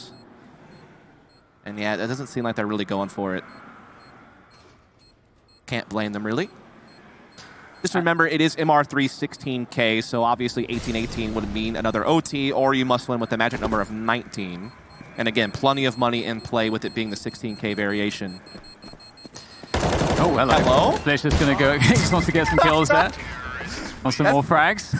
That's got to be a bit tilting. Like you're thinking the round's over, and then you're just staring off into the sunset. Goes for a swing. Yeah. It's going to be really fascinating to see if there is going to be an adjustment that works out for forZe on the A ramp, because we see in this round again, just look at the abuse from Mighty Max. And this was happening so consistently on the first half that we saw that forZe couldn't adjust. They could never really get value from holding A ramp. They couldn't find a way to do it. I thought that maybe when that first frag came from Exipal, that maybe they were going to start to find some more value in the overtime, that maybe the script would be flipped in that way, but it seems like that could still be a consistent answer for Endpoint. Start the round out with that A ramp pressure. They usually seem to get a kill out of it. Right. And if you're able to find a consistent way as a T side to open up with a 5v4, you want that every day. So They also did a great job of like limiting Z-Power's impact, trying to take those aggressive angles on A with AWP. It allowed them to have kind of just that comfort to feel safe about approaching that site. And so that could come into play more and more in OT. There is an adjustment from forZe, though. I think it was even in the last round, though it didn't really come into play. But we're seeing the first double op setup of the map taking place now with Amazer also having the AWP. So might, you know, give a different look to Endpoint, might catch them off guard, depending on if they're used to being able to peek certain angles without having to deal with an AWP. Could throw a spanner in the works, I guess. But we'll have to see. Still thinking about that face crack. 3K. Yeah, that's that's gonna haunt you. It's got to be hard to put that out of your head. I just love just the finality to it. There's just right. It's just the round's just instantly over. Within this 1 second, it's just over. It's amazing. Got a crowd starting to build up out there. We appreciate all of you coming out over here in the beautiful Anaheim. There you go, a little clapping. We appreciate that. Yeah. What does the crowd think? Do we think forZe is winning this game? Okay. What about Endpoint? Any Endpoint? Okay. All there we go. Some support for the Brits. Yeah, there we go. Yeah. It's good to see. It's good to see. Good to see, indeed. Well, this is definitely going to be an interesting one, because as we were alluding to previously, Inferno is the next map, and that's an 85% win record for forZe. So they're definitely, it's in their wheelhouse, and it's one of their most reliable maps. And then Train is 86% for forZe as well. So it's literally their two strongest maps coming up in the as the next two maps potentially for this series. And in terms of Endpoint, you know, they're definitely not quite as good statistically on those maps. So that's one of the reasons we're saying, you know, they really need to get this Vertigo win. And the thing is, if they do, again, Counter-Strike is a confidence game. You know, it's this ambiguous thing that people say, but it is true. And so if they're hitting their shots and winning the clutches, they can win any map despite the statistics. And Amazer, he's deleted Robin. And there's a CT and T spawn in 10 seconds. I don't know what's going on, Dust, but Flit, he just finds a way to be aggressive. What's going on, Dan? I tried my best. I can't really do it the way James does. Is this warm up? Anyway. At least there's a trade back. At least there is some recovery taking place here from the Endpoint. Why is he going to T-spawn? I don't know what's happening. I'm lost. Is that the bomb? No, it's just kidding. I mean, to be fair, at this point, it's 1:18 and it's real, and Mighty Max are like, let's just clear T-spawn. We should probably clear T-spawn right now at the around the 110 mark. Ouch. Does definitely slow everything down, which is not what you want if you're Endpoint. They've been pretty comfortable being able to play the faster place A pays more often than not. And it looks like that is going to be the intended target once again, though they are, again, being a bit more cautious about it. They have a lot of angles they have to clear now. They got denied so much space early on, so many threats of maybe a CT lingering around these close corners, but they eventually do make their way up the ramp and start to pry their way in. Dude, I swear, Flit only has a W key on his keyboard. All the other keys have been removed. Here comes the push into the A-bomb site. Extra power. Oh, just a slight miss there. They still have side alley control. Nice frag trade through. Good spacing here for Endpoint. Face crack able to deliver from side alley. Still holding on to this position, which destabilizes this A push enormously. And look at that. Oh, okay. Crucial will turn around to deal with face crack, but absolute chaos. And again, it's the Brits who come out on top in every chaotic situation. And a quick shot. Don't do it. Don't. Okay, thank you. I appreciate you, Bach. You're a real man. You have a lot of honor. He didn't dab. He has integrity. I think dabbing was over in 2018, so I'm glad to see that we've moved on from that. But yeah, that, again, another one of those rounds where if you blink, you miss it. Very chaotic, very scrappy. We've seen a lot of rounds like that, I feel like. It's starting to descend into madness, which I guess most overtimes do eventually kind of go that way when you've played long enough. Again, this aggressive angle over towards T-spawn from Amazer, but this time it's denied. Just trying to clear a path to T-spawn for Flit. Ooh, that was close. Yeah, a few very close flicks from Sipao, just not quite connecting. He's going back for more. Got to be careful. Is this going to be the crouch to, like, the pre-aiming? This is the most interesting game ever, Dan. Yeah, oh, that is disgusting from Sipao. Finally connects one of those. And what a good time to do it is, again, Endpoint starting off with a man disadvantage. And as Dust highlighted, if Endpoint get to 19, they will win this map. forZe can only tie. Right. And this is the last round of the second half. How many rounds do you want to cast, must man? win what do you this think? round to tie this. Oh, Give me more Vertigo? Vertigo. Okay. You're starting to get Vertigo, it sounds like, over there. Yeah. But, that's all good. Could see another cheeky headshot flick here from Sipaz. Got to be really fast for this one. Sees the nades coming up. And in they go. Oh, just barely missing again. Flick. Oh, never mind. Does get detected. I thought maybe he would be left the stone unturned and maybe be able to get the jump on them, but doesn't quite happen. But look at Jerry swinging in as they're planting the bomb, catching them way off guard. Z-Power also coming in. They want to keep this map going, and it's looking very likely a second overtime will be required. Unless Mighty Max and company can be the heroes, but it's all on Robin now, and it's just not going to happen, is it? Too many forZe members still standing, too many angles of approach, and we're going even more rounds. Overtime secured, another one, and I honestly don't know which way this one's going to go. At this point, coming out of this first overtime dust, to me, it feels like forZe have recollected themselves. I think that face crack round, that really gave them some confidence moving forwards, and right now it feels like they have a better grip of this game, which I think, for me, at the beginning of the last overtime, I would have said Endpoint were looking a little bit better. Yeah, it's hard to call like who really has momentum in this moment. You know, it felt like forZe had it in regulation, and then Endpoint makes the comeback, and I think that gives you that kind of that second win, that fresh energy that makes you believe like you actually have a chance to pull off the upset. But I think being halted right there when they had the opportunity to go ahead and end the game here and now, that has to hurt. But it's all about that mental fortitude. How resilient are you really? That is what's going to be tested here now. Look at how well forZe are shutting down mid as well. They're getting these really deep smokes pretty reliably, making sure that the flanking positions are always held onto. And Endpoint are playing pretty passively here. They're sort of forced to do so. You can see the aggressive smoke from the CTs. Slowing things down for Endpoint, making things awkward. But it's okay, because us Brits, we're very good in awkward situations. You are going to see these forward angles still being held by forZe towards the A side, something that Endpoint will still have to deal with if they want to press this side, but the exchange of the smoke will favor Mighty Max. He's had a couple of big entries on this A slope, in fact, as Jerry kind of forced to backpedal. Z-Power, though, has been trying to play this angle several times, but again, these so close misses. It's been insane how just off by a pixel or two he's been, and it's caused Endpoint to just be able to bulldoze their way into the site. Yeah, Z-Power keeps getting abused by the same setups. And so the quick trades will come through to end the round in favor of Endpoint. But yeah, Z-Power, he's been caught by that boost from Mighty Max so many times. He's also tried to play that forward angle so many times, and he's always like a pixel away from getting the kill he needs. If they had some, yeah, there is seemingly, it feels like there should be a variety of adaptations that because they've seen that so many times now, and so it seems surprising they'll still get caught by it. So as you say, because he wants to be aggressive, but hey, if that's going to keep happening, then Endpoint are going to find the advantages reliably. Oh my God, I thought Crucial was going to pull the trigger.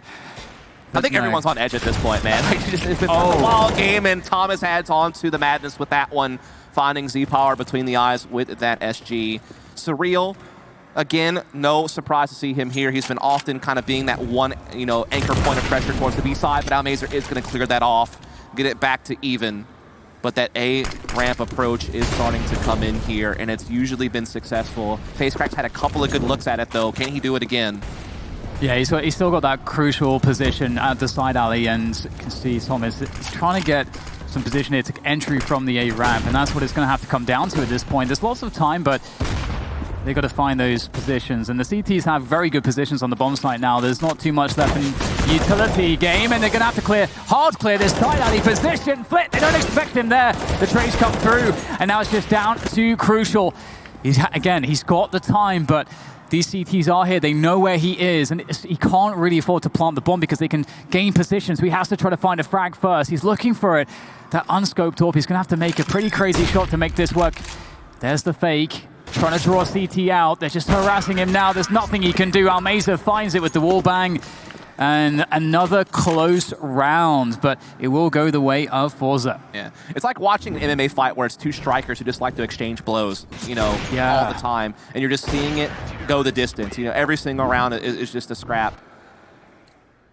Absolutely. There's so many ways that things could quickly just turn, but it's very hard to predict.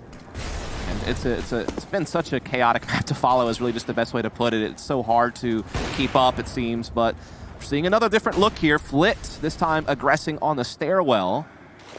Refreshes the smoke also, so teams are going to be wary of someone pushing on these stairs, but it does deny Surreal that vision on B to get information, to create pressure, to get an idea, or at least keep tabs on what forZe is up to, which could maybe play to forZe's benefits. Get to be more comfortable in their A setup as well, and not having to worry about backstabbing or B attacks. Is that dance once again against the side alley player, and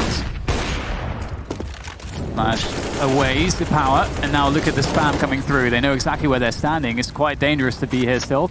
The two-man setups are an interesting new look for forZe, and it worked out for them in the previous round, so that's one of the reasons maybe why they're going back to it, leaving FaZe in that position. Here we go again. This time he's playing from the boost position. Nope, never mind, he's going for it.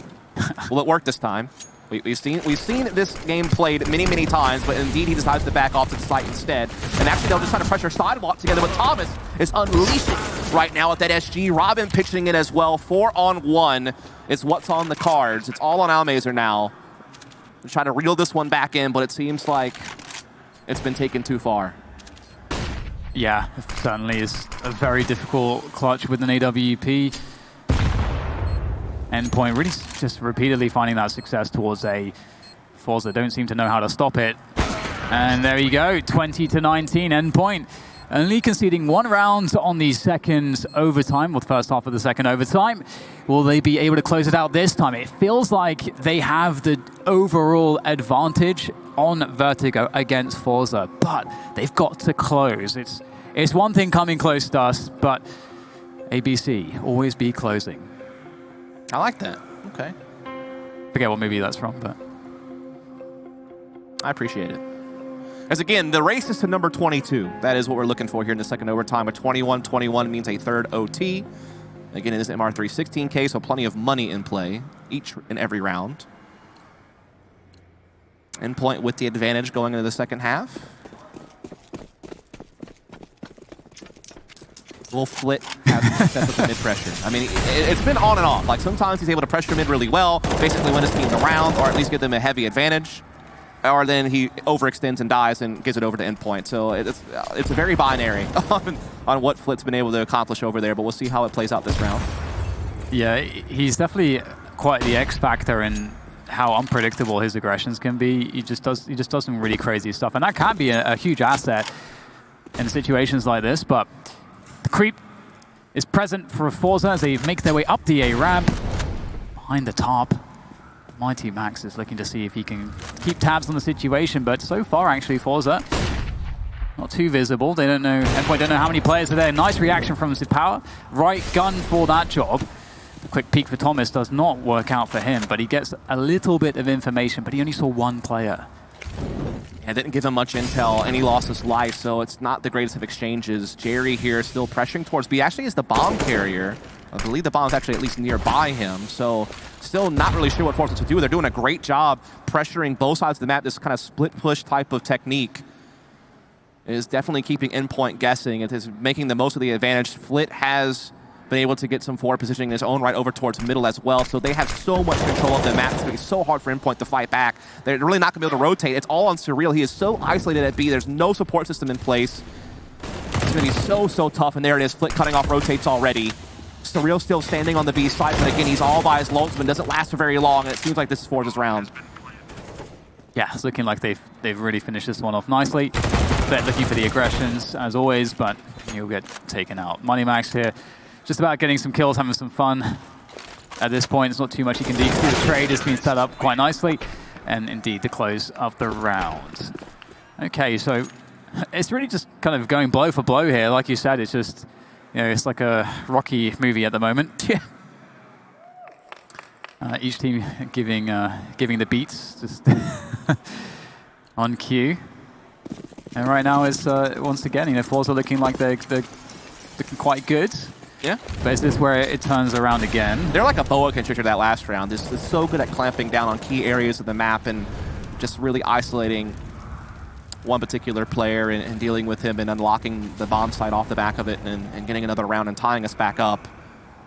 win 2 more, and they will be moving on to 1-0 advantage in the series. But Crucial has something to say about it. He wants to keep his team in the race. He's found the headshot there on the Almazer. No response here from forZe. No one's really in position to try to do much about that. Z-Power, though, looking for something. Not gonna find it. Crucial is just locking this down. But in the meantime, Flit has been a real problem at middle time and time again. Unfortunately, though, he's all alone and no bomb in his possession. Absolutely, it's not a good look, is it? And he'll get flanked. And what's a shame for me, I have to say, Dust, is that right there, normally when you're in a situation as forZe found themselves and you're down a couple players, you're looking for somebody to kind of go huge. And Flit was in a really forward position, so he's your guy. He's your guy making some plays. And what we saw here was that XP Power tries to go for that trade against Crucial. Now the problem is that if they just wait, let Flit try to create something, then you can play off of that. But if everyone peaks, and then that situation can happen. If someone's successful, well, you're not left with very much because maybe the other guys have died. So I think they try to do too much there. And now we're left with either an endpoint victory or a third overtime. Yeah. That is the 2 different ways this could go.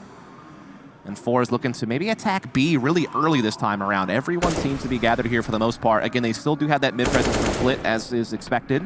FaceCrack leading the way. Finally entry on the Surreal. Smoke does come in, but a bit too late to stop this push as they come flooding in. Robin from the Generators trying to see if he can at least put a bit of a halt to all of this madness. He does find Jerry. He evens it back up a bit, but not for long. Ooh. As FaceCrack has shown us another multi-frag with this AK. He's been so on point, and he might just be saving this half for forZe. Damn. FaceCrack is serious. Power will go down. It's up to Crucial now as he has the AWP against 3. It's not an easy situation to say the least, but he'll try to do what he can in this situation. It's the last round, of course. Can he go for the clutch? A nice shot, but falling back into the Molotov. He'll burn. And forZe will keep it alive. Another overtime. Here we go all over again. So, Dan, I heard you like overtimes. I heard you like Vertigo. Yeah, so we got some overtime in your Vertigo, so you can Vertigo while you Vertigo, What a hero FaceCrack has been. An absolute hero, just pulling out some of these remarkable fragging rounds, and he's kept his team in it with those rounds. And again, I just wonder if we'll see... I mean, forZe are the better team overall. I think that goes without question. When we're talking about just strategy, their overall map pool, the calling and the experience as a unit together. They've been playing together for ages, and individually too. So it's interesting that they're struggling to get a grip of this one, and Endpoint are looking like the better team still. I think this is the one map that you could expect it to happen, though, because again, it's not a map that forZe play very often. Only 3 games played with this lineup. In fact, they only started playing it in December. 1-2 record. So this was kind of that maybe Achilles heel of forZe that Endpoint went after, but as a gamble, because in their own right they don't play this map very much, and I think that's what's caused maybe some of the sloppiness and some of the wackiness of the map. Is it's kind of 2 inexperienced teams on this map, at least in official match play. Don't know about practice. But look at this, FaceCrack trying to go for another play, but Crucial has been so good with this AWP. Unfortunately, he can't find that second one. Almazer is able to trade it back, but look at Thomas, who's looking to see if he can find something. No, not going to happen, but still a 3-on-3 in the end of it all. It's really hard to know what to do in these situations because you don't really want to give up a side alley. If you do, the T's can just go for that bomb side take really effectively. So do you fall back? Do you try to keep trading? It's hard to know if you should keep investing, but regardless, it's a 3v3. Endpoint still with an opportunity here. They have players close. Almazer's going for the plant. There's the player. It's a CT on top of the box. This Mighty Max is standing, trying to get over the smoke here, and he will find Almazer. A 3v2 on the retake as they start to bear down on these key players who are trying to defend from the ramp. Jerry just playing the headshot to power. Tunnel vision on the barrel of the gun, leaving Robin to get easy frags. And Endpoint pick it up, and they continue to lead the charge. Well done. I mean, we were talking earlier about, playing those aggressive angles on CT. Is it worth it? Do you keep doing it? Do you change? It's because it's so hard to retake A. You almost feel like you have to. But crazily enough, you see Robin and company actually making that retake happen. It's so hard to do, but it does come to fruition for Endpoint. It gives them that 1-round advantage. Robin leading the charge on that. A player with his own story, banned for several years wrongfully, finally lifted very recently, and found a home here on this team. He's doing some great work. Good FaceCrack there. He knows the sense of urgency is not going to allow that molly to delay him. Gets that position quickly, moving up with his teammates. surreal, nice shot there, looking for the defense here. The pressure comes through to B. They'll clear that out, but this is the real attack towards this A bomb site. And there's just Money Max here trying to dance around the bomb boxes to see what he can do. Can he find a frag? Oh, he had a chance, but Almeza will shut him down. And there goes the utility to shut off these choke points. And Almeza just denies surreal. And that's the problem. surreal, I think, is a good peak to make, but he wasn't on top of his game this time, and that's a great shot from Almeza. Oh, Robin might have a timing. They had to come back and grab this bomb on the slope, but not able to get there quite fast enough. So the bomb will make its way in. It will get planted, no doubt about that. But Robin still has a chance maybe to pull something off here. We'll decide to come scaffolding to the sidewalk himself. Getting here pretty fast, too. Maybe going to be unexpected, but no, face crack. He's prepared, and we're tied right back up. Yeah, it's such a hard peak as well in terms of the how close you are to the angle of engagement and the right eye, left eye peak. The players on the side get the advantage, generally speaking. Difficult peak, and indeed, it will be another round. Well, sorry, another situation where we're all tied up. These teams are just so locked in together at the moment. Once again, A-ramp pressure from both sides. Mighty Max trying to hold on to things here, quite aggressive. Looks like forZe want to actually force the issue here. We know FaceCrack loves to get up there, and the trade comes through. FaceCrack once again, entry fragging. That is his specialty on Vertigo so far. Yeah, he has been very impressive on this map. He's gotten his team in a lot of rounds just off the back of his plays alone. Flit also coming in as well. Again, that mid-pressure coming into play. Big advantage right now for forZe going into this round. Again, now the race is to 25. forZe looking to try to take that next step forward. Face crack the bomb carrier now, swinging it back around over to the A ramp as they are pretty close to controlling the site. They haven't quite committed up all the way just yet, but they do have some good kind of area to use as a launching platform. But we see that bomb actually shuffling back around. It's actually going to be an empty B bomb site. Endpoint has had to respect this. They've rotated as much as they can. And so all of a sudden, it looks like forZe will avoid any more duels and get into this B site. Yeah, this is looking really promising in terms of the rotations. That is for sure. As you can see, it's just Thomas here. He's going to get a good timing for the incendiary, but he might not be able to stop the cross to the side. That's a good frag. He's got to do more actually by himself here. He has to buy time for his teammates. He's going to have to go for some engagements there if he possibly can get a good one. He goes deep there. He wants to take down the planter. Will be surreal to trade, but is there too much positioning now for forZe as they fall off of the plant and take better spots here to defend from? Good cross-firing possible. And it's a quick frag from Jerry. Again, the headshots from FaceCrack have been so epic. 23-22, and forZe will lead going into the second half of the third overtime here. This is just map 1, by the way. Yeah, first map of the day. And it's been going on for about an hour and a half. We have really gone the distance and then some for this one. We knew this would be kind of a crazy map considering both these teams' map pools and considering the gamble of it all. And it's delivered and given us even more than we could have expected. It's nice to see, you know, you're seeing some of the guys from Endpoint actually kind of settle in, start making some good plays against a team that's actually pretty solid in forZe. I don't think they're any slouches by any means. forZe struggling to try to, you know, be the favorite that just carries through into the side of best of 3. Remember, whoever loses this series is out of the tournament. So this is a very, very important game. Yeah, it really is. And Endpoint certainly showing us a respectable performance so far. A slow beginning to this one, neither team going too heavy towards that A ramp just yet, which has been obviously a favorite for both sides. Full Flit with that deep position. Flit's always trying to get a bit cheeky. He'll get caught out by surreal. Nicely done, and with 1 minute and 20 left, there's plenty of time for Endpoint to decide still as to where they want to attack. And Money Max is keeping tabs on the A positions. Side alley is certainly one to make sure you don't overlook. FaceCrack's been quite annoying from there, but he'll be on the bomb side here. Bogdan's Law in place. Surreal will get the AWP as he's on low health. He did serve as a primary operator for Complexity back in the day for a bit, so he's definitely used to the weapon. Almeza, though, also used to the op in his own right. Going to find Thomas there on the sidewalk. Even things back up as the push is going to start making its way up the slope. Mighty Max leading the charge, as he's done so often and he's been successful, but Almazer is still the thorn in their side on this sidewalk position. They have not been able to clear him out until just now, but it's come at a huge cost. A 2-on-2 is ensuing now. A fake plant trying to draw someone, and it did its job. Z-Power taken off the board, but Jerry pushing through, finds a kill, and gets the finish. It's now map point for forZe. Oh, that's so huge. What a clutch. Oh my God, Jerry, he's done it. He has not actually been too present in some of these fights, I've got to say, Dust, but that is a good one to turn up in. Oh my God, it's so close. That transfer almost did it, but he'll finish it off. Very nice indeed. And now there's a lot of pressure on Endpoint. They are in trouble. Almazer a bit more passive towards middle. We've seen him get quite aggressive in some of the previous rounds there with him and Flit trying to go for those pushes.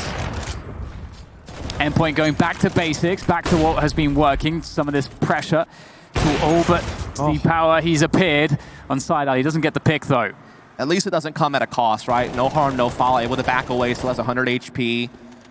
Has at least maybe slowed down Endpoint, forced him to respect some different positions. Actually now both ops from forZe are at A. 4 players here. This is a very stacked defense for this side of the map. We'll have to see if it winds up having the conclusion that they were hoping for, as there is a chance Endpoint will still backtrack because the bomb was actually left behind over towards middle, and Surreal, as always, still holding position on the opposite side of the map, and now Crucial actually has a pick to his name. It's going to reinforce his defense staying put at A, which could leave B vulnerable. But as I said, that bomb is now shuffling back over to the side of the map. So at least forZe is in the right place. And forZe have struggled on those A retakes, so this could be a really good way to finish the rounds.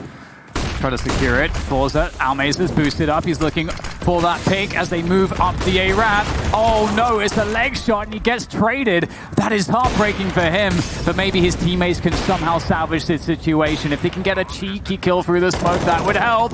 And that's going to be a good start for Jerry. Takes down Crucial. Of course, Robin is still very weak. They've got plenty of cash, so they can definitely try to force the issue here and go for this one. Damage coming through the wall there will perhaps make them a bit afraid of pushing that position. Trying to wrap around the side alley now. Jerry with another frag. Jerry really coming through here for forZe, pushing forward. Another frag, slowly but surely they're making it work. Jerry now against two. He's defusing. Oh, they just find it in time. And Jerry, he can't get it done this time. I think that in all the chaos, they didn't even realize that someone had gotten onto the bomb. I mean, you can obviously hear it, but they didn't because of all the gunfire and trading, and just he almost weaseled his way through on that, but not quite. He does get picked off a good bit before he was able to complete it. And now it comes down to this round. It's either forZe winning in triple OT, or maybe we win a fourth overtime, Dan. I don't know what you're feeling, but you know, we're out here. See that aggressive PK in from Almazer. We haven't seen that for a little bit. And it's not going to find too much. Endpoint are aware of these pushes now. I think both teams getting quite used to one another. Yeah. It's the same old dance over here on the A ramp, it seems. Seeing it so often with varying conclusions. Again, it's been a hard game to like really break down, because I feel like most of the rounds have just been like a descent into madness. And all the kicking and screaming happens, and when the dust settles, you have like a 2-on-2, and it's been a very tight race. There's no doubt about that. I think there's a lot of stuff, especially for forZe, to figure out on the fly. I feel like, which is less about having maybe an amazing game plan or preparation against their opponents, but obviously, as you said, Vertigo is a pretty new map for forZe, so there is still quite a lot of holes in terms of their game plan and how they play this map, but might still be enough here against Endpoint. They are now going to have to be defending this A bomb site again. It feels like Endpoint are committed to this because this is where they found the most success. It does seem to be the case. We certainly can't blame them for that. Z-Power has been really thwarted more often than not with this AWP at the A site. Will it happen once more? Can he finally connect? He does get one and is able to get away. And he's going to re-aggress the angle. Also hold that position, hold that line of information. Surreal, though, blindsides him. No one able to prevent that. And the bomb will start making its way into the plant zone. And there it goes down. Jerry, though, quick to respond. Gets it back into a 4 versus 3, so still forZe do hold the advantage as they continue to try to press forward onto this A site. This is so tense that you can't push too quickly. You got to wait out the smokes. As a CT, he's got to throw the right utility. the right players have to be covering the right spots as you all move forward together. And here they go, Mighty Max behind the fence, looking to see if he can get a surprise for the CTs. And he's not even going to have to do too much here. All of his teammates are defending very well indeed. Another overtime here on Vertigo. It just won't finish. Ironically, Endpoint are called Endpoint, but there is no end in sight on Vertigo. It would appear, as we're locked into this until our dying days dust. You know, in theory, Dan, this game could last forever. There is no actual real ending point to a game of Counter-Strike. Overtimes literally could last into infinity until someone actually wins. There's no after 10 overtimes, we do something special. No, it's literally we just play Counter-Strike until the game's over. And so, there is a world, there's an alternate universe, if you believe in that sort of thing, where we're still casting this game 10 years, or something like that. So, I mean, just so you know. And again, in overtime, you start seeing crazy things happen. Like, that's the first time that fence position got used this entire game. So it's like so many things you have to account for based on what you've seen all game long, and then you have to worry about the randomness. And there's another random thing, a push, but crucial, kind of weary of it, is going to be able to stop it. I mean, there's the adaptation, we're talking about, because Almazy's gone for that aggressive swing so many times. Oh my god, he's going to catch one. I was wondering about that. Tries to pick up the gun. And unfortunately, the problem is that Flit really wanted to capitalize on the, at least, okay, his teammates died and died for the position that he could have to flank. And so that's what he's really gambling on. But you can see Endpoint were fairly aware of it, aware enough that they had a trade in place, which means it's now a 4v3 in favor of the T side, which is very favorable, very advantageous. It's a difficult situation for forZe. They're going to need something pretty ridiculous to save this. Somebody's got to really over-deliver, and it has to be this guy, I would imagine. Z-Power with the AWP, but at the same time, Endpoint being really good at pinching his position. Yeah, Z-Power has been limited in his impact. There's no question about that. Jerry trying to get the flank. Surreal, though, able to put a halt to that. And so now it's just Z-Power and FaceCrack 2v4. Z-Power looking to angle out on sidewall, but again, a key miss with that AWP. FaceCrack, though, is going to be able to catch them off guard for 2, but it's not going to be enough. Thomas able to efficiently handle that, and so Endpoint do take that slight edge in our 4th overtime.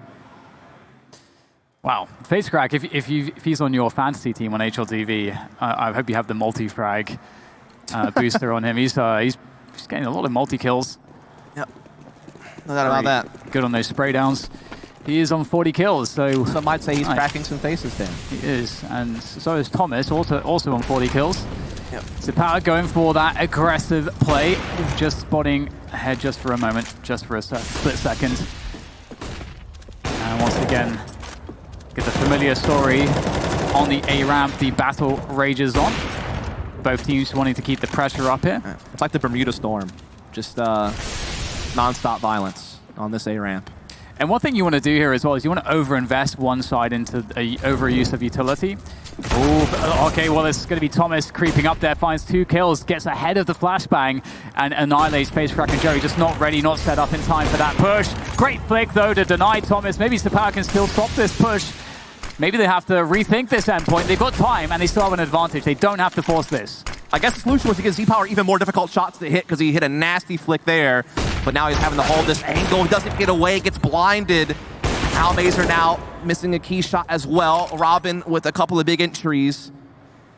Endpoint able to get this bomb planted, and Flit not really much hope in this world of doing anything about this. It feels like there's a genuinely... Well, it feels like Z-Power is genuinely uncomfortable towards A in a lot of these spots with the orb. Like, he's taking a lot of one-and-done spots, and it seems like it's quite difficult for forZe to find the value. Right? Yeah, it's once you lose that A ramp, that deep A ramp position, it's very, very hard, because then the smokes come in, and then there is no angle for you to use. Yeah. So it is very awkward. Like, there's different kinds of operas, right? Like, there's some operas who thrive in close range situations. Like, I think of Voxic whenever I think of that, or like maybe Fallen in his prime in like 2016, or maybe even Poison, I feel, is starting to show that a bit on complexity, where when you box them in and their back's against the wall, they somehow pull off like more kills than you expect. Like, maybe it should be one and done, or they should just miss and get traded. And Z-Power just feels like it is not feeling comfortable doing that sort of thing. And this is a map that forces those close range hopping opportunities. It doesn't really give you many chances to take distance duels unless you're, playing Heaven or something like that, and guarding A that way, or maybe, op shots down A slope is a reasonable range, but everything else is really close quarters, and it's definitely come to haunt him. And he's also just had a quiet tournament in general. He looked a little bit off yesterday against North. Yeah, it's certainly difficult. I mean, this is the starting position we'll see, and then he'll just play behind the wood afterwards, most likely, falling back a little bit. But the pinches from Endpoint have been really good. So they kind of sandwich the side alley players effectively if they can't outright kill them before that point. So yeah, I mean, it's the credit to Endpoint to put forZe in such difficult positions. Endpoint have been playing it well towards the A side of the map. But speaking of the A side of the map, it will be devoid of T players for now. Endpoint will rotate their efforts towards the B bomb site, where they've had slightly less success, but still definitely they have gotten many a plant. Oh, they're going back to 8. They are trying to give forZe the old runaround, and it might just be working because they are rotating to the B-bomb side. They've caught a great timing window, it seems like, as they start coming up A slope. There is Jerry here defending very passively. Z-Power had to come check middle really quickly, and he could shuffle back, though, before the hit comes in, but the smokes may block his vision is the real problem. And here does come all the utility of Endpoint. Molly's nades aplenty as they barrel their way in, but Z-Power has somehow found a sliver to peek through, and he finds that opening kill onto Robin. That's going to slow everything down. It allows that rotation to come right back in. Thomas, though, who's been so key with this SG, finds a couple of big kills to get them the edge back, and Mighty Max now coming in also. It's another scrap. Yeah, this is starting to look very difficult for forZe. Really well played again from Endpoint in this round. What a fake. And they're looking to close things off here. It's just down to Surreal against Almeza. Almeza on 5 points of health. A single bullet will do it for Surreal as he dances around the sandbags here. That bomb planted right in the open. It's perfect. It couldn't be more ideal for Surreal as the creep comes through with the orb, and Almeza with the gun for the job. That is beautiful. That's one of the only ways I think he can win the round, and that's exactly what he's done. That is so smart. What a play that is. And it was looking for a while there like Endpoint were going to be the first team to get a 3-0 shutout and a half in this overtime. I feel like every half's been like a 2-1. Again, very back and forth, very close, but it seemed like they might finally get some dominance going, but to no avail. Flit and company making this retake work. It was a very labored and long, intense 1v1, but Almeza does come out on top in the end, and it keeps the game close. 1 round separating. Again, the new goal is to try to hit, what, 29? Starting to, it's always dangerous as a commentator doing math on the fly. Yeah. But, yeah. Dude, Almeza's a baller, 28, man. isn't it? Just 28, sorry. Picking up the orb, you know, knowing that that's the, that he has such low HP, that's the only way he can win the round. It's just, what a baller. Yeah. He's balling out of control. Crucial doing his best Almeza impression. We saw Almeza love this peak. Yep. On the CT side, but Crucial will not find anything. Flitz. He just wants to press that W button, man. That's all he wants in life. I want to press W. I'm going to W through this smoke. Oh, almost caught Robin changing weapons, but Robin does indeed recover in the end. Gets the kill. Getting them ever closer to 27, but Almeza able to finally clear Robin out of that position. Gets them back into a 3-on-4, which is still not ideal, but still winnable, I think is key as they start pressuring their way into middle. I like this movement up the ladder, kind of the initial A pressure. You get the option to go up the ladder with the trade and go for a B split potentially. Crucial is going to get, he's going to miss the shot and be forced back. The smoke, well, the flashbang's there, and Jerry's crept position in towards the B bomb site. So definitely a huge B attack is now coming on the cards. Surreal able to take down Jerry. Better angle, better weapon for the job, and this is a problem now for forZe. They're kind of stuck here. Looking to see if there's an overcommitment to power. But there's so many sound cues here. The flashbang, not good enough, and Surreal will punish them. Beautiful finish from Surreal. All 3 kills, no problem at all. So 2 map points now for Endpoint to get this thing done here in the 4th overtime. forZe has to win out to force that second OT. Or not second OT, it'll be 5th OT. Nice. Here we are. So many rounds. All the rounds. Every round. Hard to see if Surreal can keep the orb working in his favor. He's taking a new angle. He's trying to be unpredictable. This is a great way to play the orb, play the extremities, but he'll get caught by face crack. Nice flash assist comes through. Instant power. And Thomas panic smokes this off. And that's a huge problem, because with that smoke, he's going to deny himself a lot of vision. That's the cost, and the T's can creep up, or they could be rotating. You just don't quite know.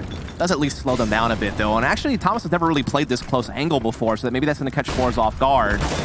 And indeed, we do see the exchange take place here through that initial choke point of the site. Z-Power with AWP getting the most recent frag. Almays are trying to push generators, but is going to get busted. Flit at least able to respond to get this bomb plant. So 3-on-2 for trying to stay alive in this map here and now. But that's a big kill from Crucial, a chance to finish off the map. It's going to be all on Crucial to do it now, though. Misses the shot. forZe do just hang on. They're looking to force the 5th overtime. They need one more round to do it. And I feel like it is destined at this point. I don't know who I want to win either. I just don't know, what to root for here. I just want someone to win, Dan. I could root for more Counter-Strike. Yeah. On Vertigo. Sure. Okay, so this crazy battle continues. Endpoint, Money Max in position with that M4. He likes that corner. He gets caught out though. That's not a good timing for him. FaceCrack always seems to find these entries. He is so quickly in a forward position. I don't know how he gets another one out of that. He was so weak. Thomas with a double with the HE headshot combination. And now it's back to a 3v3. Absolute madness. Flit, though, again, wants to press that forward button, wants to just attack, and he will get shut down by Thomas as well. What a round from Thomas. 3 kills and not a lick of damage in return. Yeah, he has been so impactful on this game for Endpoint. He has been the man they have needed, and he's been called to action, and he's delivered almost every single time. And he could end it in style with an ace to finally win the map. He's on to 4. He's just got to find Jerry. Jerry creeping up the A ramp, trying to see if he can salvage this round and get another overtime out of all of this. He spots one towards heaven, unable to land the mark though. Amali just trying to flush Thomas out of position. It's not going to happen. The extinguish comes into play, and Creel with the AWP. And finally, we decided to victor on Vertigo. It took a long time to do it, but Endpoint, they take the 1-0 advantage in this series, and it's very important elimination best of 3.